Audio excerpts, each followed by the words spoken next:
last night, and I highly recommend you if you're interested in this kind of stuff. If you're interested in the Skinwalker Ranch, go look for it. I believe the New York Post put it out.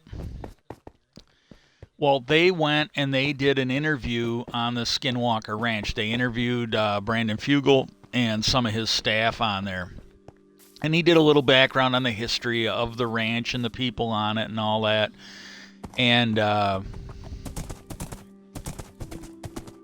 guy in question, and I'm not bashing anybody. I'm really not. I'm just trying to be honest. When Travis Tritt, he's the guy from the show. He's the scientist they brought in when they started Skinwalker Ranch.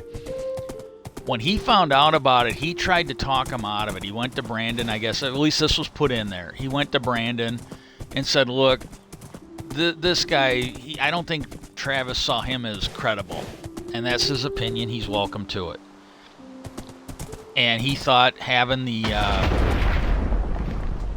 it was a bad idea, and he wanted Brandon to cancel it.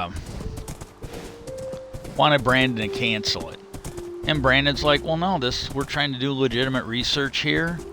Yeah, this thing's starting to pump out some pumpkins over here." And he goes, "We're not going to cancel it. We're going to go on."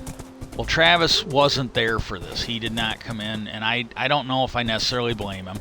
This guy did a series of videos with Nick Pope. Nick Pope, I think, is credible. And they were called the basement videos or something like that, but it was the New York Post. I think they were trying to hype up the X-Files, where Mulder was the guy in the basement or whatever. Well, he's the reporter in the basement talking about UFOs. And now this is my opinion, and I could be wrong, but I watch those. And like I said, I find Nick Pope to be incredibly credible. I'm gonna see if I can. I'm gonna see if I need to take out any. Okay, I'm not gonna take any trees out right now. I find him to be incredibly credible. I really do. And that's probably a bad choice of words, but he. The guy in question from the New York Post, and this is my opinion, maybe I'm remembering it wrong, I don't know, but when they were talking about UFOs, I swear to God, I got the impression that he was like fucking orgasming in his pants when they were talking about it, when Nick was telling him about stuff. And I think somebody had a talk with him after they did those, because there was none of that here.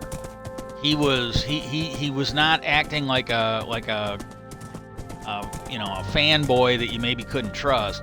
He came off more like a journalist when he did this.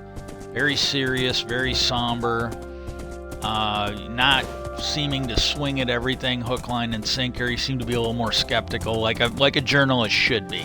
Show me the proof.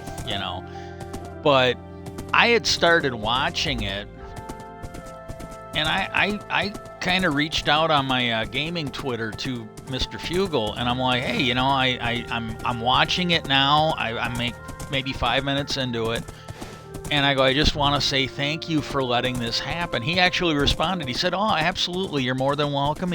I'm paraphrasing, but he's like, "You're more than welcome." He goes, "We are doing legitimate research here, so we're happy to have somebody like him come in and look us over." And I thought that was kind of cool. But that one there, and it should be on the New York Post YouTube channel. And it was within 5 or 6 days ago, so it might be 7 days now. But it's a fairly new one. I just saw it last night. So you guys can go check that out. That one I highly recommend.